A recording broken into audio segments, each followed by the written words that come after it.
smoke. The next day dawned sweltering hot. All four walked slick with sweat, and dragonflies trying to drink from their skin.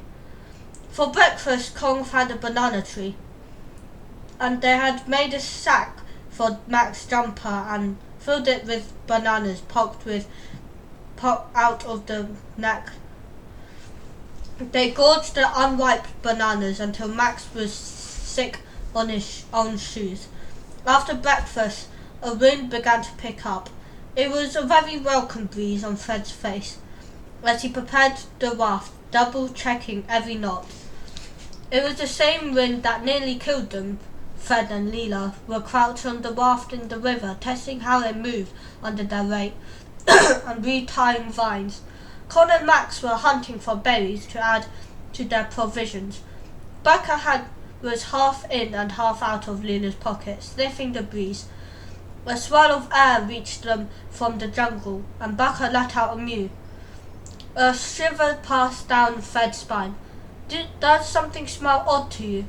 Becca seemed to move. He began trying to bite Leela's hem into button ribbons. Leela stared back towards the path to their clearing, where there would have been shards of green sunlight and a swirl of grey. Is that dust? It's smoke, said Fred. He sniffed again. It's a fire! For a moment they both stared at the billowing grey paralysed.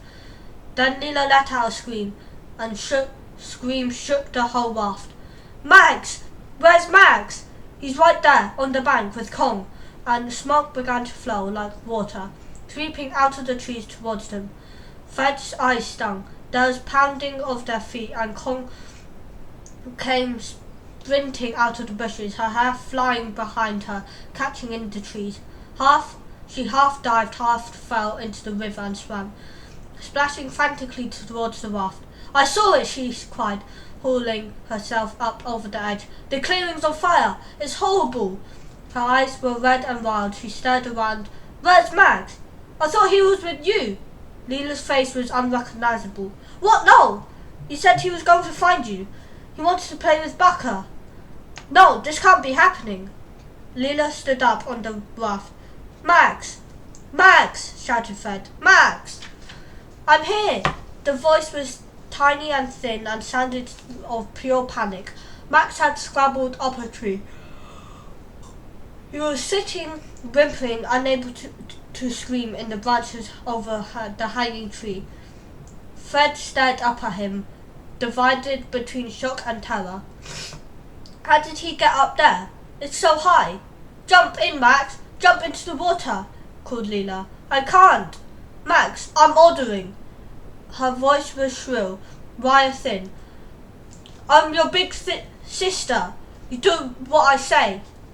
Max's voice was a shriek. I can't! He started crying in a long, wordless wail, balanced above the water. Fred began to pulling off his boots, but Leela thrust Becca at Kong and was in the water. Fred had never seen a human swim so fast. She scrambled up the bank, her nails tearing against the mud and sprinting for the tree. She began to climb, hauling herself up with just her arm, where her footholds failed. Max! She called. Just stay there! Fred and Kong sat on the raft below, Kong holding, Becca in the both hands, watching, coughing as the smoke thickened around them. Max was crouching like a sloth, with his arms and legs wrapped around the branch. Fred squinted up to see Leela crawling along the branch, talking to him, coaxing him, trying to untangle him, her body shaking as she moved. Max had stopped crying and was now rigid-faced and completely silent, which was somehow more frightening than the screaming. The first flame appeared, snaking along the path from the clearing. The heat sent up sparks, catching at Leela's skin and Max's feet. There was a bang like a erupting paper bag as below them seed pods exploded in the heat. Jump in! Fred shouted wildly. Just jump in and we'll come and get you. There was only smoke now. Smoke and the sound of Leela calling to Max, singing to him, coaxing him desperately. "Jump!" shrieked Kong. "Please, now!" The two bodies plummeted down into the river. The water closed in. They landed in the eddy water, and the current swept the two of them too fast into the middle of the river where there were rapids. Fred squinted through the smoke. Their heads did not resurface. "Take the pole," he said to Kong. He took a deep breath. "And if we die, tell my dad. Sorry." He dived head first into the brown water and struck out towards the rapids. Fred opened his eyes, but all he could see was churning foam. A body smashed into his and grabbed it. It was Max. He tried through his panic to remember what he had read about saving people from drowning. You had to gently cup their chin in your hand, and remembered that clearly.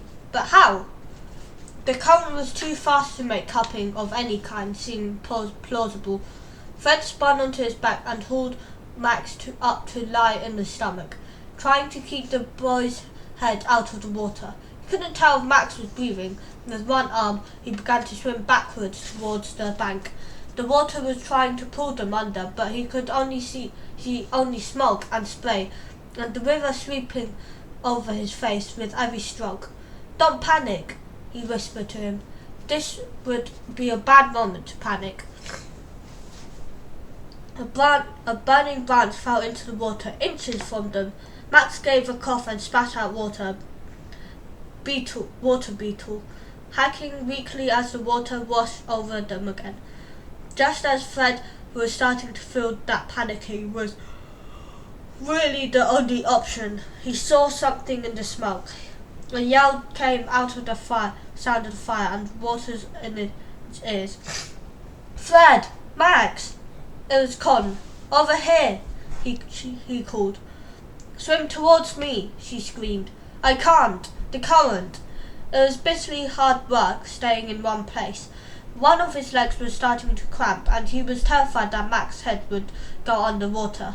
The shape came out of the smoke. It was a raft. Kong was covered in grey ash. She was paddling hard, with both hands roaring their names as she came. She reached Fred just as he hit the swirl in the current. There was a painful cracking in his ear, smacked against the wood, and a scream from Kong, a great scrambling and a burning in his muscles. But then Fred was kneeling on the raft, coughing up water, and Max was there, spitting and vomiting up water and leaves and bananas. "Where's Leela?" asked Kong. Her voice was wild and high. "Where's Leela?" "I couldn't see her." Fred choked out a mouthful of water and crawled to the edge of the raft. He tried to draw in a deep enough breath to dive in again, but each gasp for air made him gag. There was a great lurch, and they tipped sideways. Two hands appeared on then Leela's face, her chin on the edge of the raft. "Leela!" Fred let out a noise he didn't know he was capable of, something between a roar and a whoop, and grabbed her wrist, then her shoulder, heaving her to the center of the raft. She lay panting. Then she had a cut across the bridge of her nose, and blood ran down her mouth, chin, but she was alive. "Max!" she gasped. "Here, he's fine, here, he's fine." Kong was shouting through her face, was very close to Leela. "Just breathe. He's fine, I swear." She pushed with the pole, thrusting the raft to the side of the river, where the current flowed steadily, propelling them away from the flames. At least when the air was clear, the fire crackling in the distance, she guided the raft into the shallows where it stilled, swaying off the water. A crowd of blue butterflies alighted on the bank next to them. Max was wearing pondweed on his head like a tiara. Leela cradled him in her arms. He called Baka. Baka cradled Max's thumb. It was a long time before anybody spoke. "What happens now?" said Leela. "Do we go back?" "I don't know. Everything was burnt," said Kong. She was still shivering with shock. Although the sun was warm, the hairs along her arms were standing on end. I saw it. The den and the bees. Everything. The whole clearing. Kong wiped the ash from her face. She looked like a panda bear. It was our fire. You should have left somebody to watch it. The embers were too hot. Fred spoke quietly, so we followed the map. Wait, wasn't the map in your pocket? Asked Leela. I swamped Fred's gut. Oh, he said. Oh no. He reached into his pocket and fished out a red leather pouch. The ink on the match had run so badly that it was no more than blackish smudge. The paper itself had plopped, and he passed it to Leela. It tore in two. He swallowed. I'm sorry, he whispered. Leela looked as though she might cry. Don't be, she said. There was an impatient tap behind him, a sort of cough, and the sound of catching. You both so defeated, said Kong. She had pulled a flint from her pocket, and as they watched, she tore the strip of bark from the raft and began to etching something on it. There. That was the squiggle. That was where the river curved, she said. Your photographic memory, said Max. Photographic, said Kong. She kept scratching. There, she said. What do you think? Does that look right? Fred studied her map. Does look almost exactly. Not almost exactly, said Kong sharply. I was just being polite. Actually, I know it's right. Fred looked at the bark and then up to Leela and Max at Kong. Whatever it is that's on the map, it's got to be better than what's back there. What do you say? That same feeling of fear and hope, something that felt like what his father called sheer bloody mindedness. He began to churn inside his stomach. Kong bit her lip. Then without a word, she took up the pole again and pushed the raft on the bank, back into the river, and the corridor of dappled green light left at the next fork, she asked. Left at the next fork, said Leela. They coasted onwards for the whole day. Some of the tributaries were only 8 feet across, with a cathedral roof of branches above them, creating a midnight darkness. Others were so wide and bright it was hard to see the opposite shore. As the sky grew pink, Fred turned and saw on the far bank on the Simon, as big as Great Dane. It lay in mud, its eyes at half-mast, staring straight ahead. His heart clenched. What do we do? Hissed Kong. She spoke without moving a single facial muscle. Nothing, said Leela. Fred held the pole in his hands like a spear, but the Simon didn't move as they floated past. The sun dipped lower over the river ahead of them. The light grew purplish and thin. Fred could no longer see beneath the surface of the water. We're not safe, are we? Asked Kong. No, said Fred. But we could pretend we are. Leela tightened her grip on Bakker's paw. Let's act as if the river's on our side. Let's act as if the jungle wants us to win.